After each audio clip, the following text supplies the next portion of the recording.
ಇಷ್ಟನೇ ಇಲ್ಲ. ಹಾಗಾಗಿ ಡಿ ಬಾಸ್ ಅವರ ಸಾಂಗ್ಸ್ ಎಷ್ಟು ಜನರಿಗೆ ಇಷ್ಟ? ಓಕೆ, ಇದೀಗ ಒಂದೊಳ್ಳೆ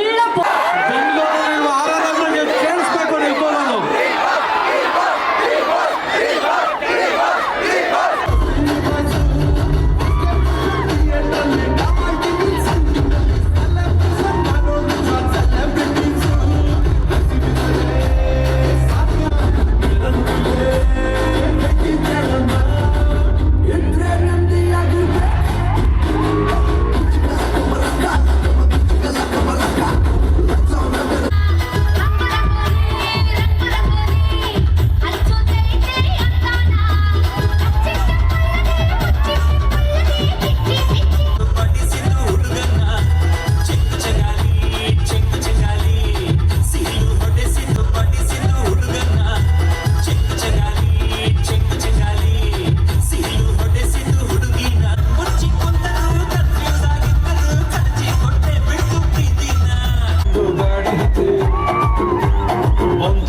ಮೈಕ್ ಕೊಟ್ರೆ ಅವರೆಲ್ಲರೂ ಮಾತಾಡಿ ಅಂತ ಕಿರಿಸ್ತಿರ್ತಾರೆ. ಬಟ್ ಕಾಯ್ಸೋಣ ಅವ್ರನ್ನ, ಓಕೆನಾ?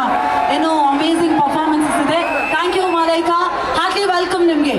ಸಿಗೋಣ.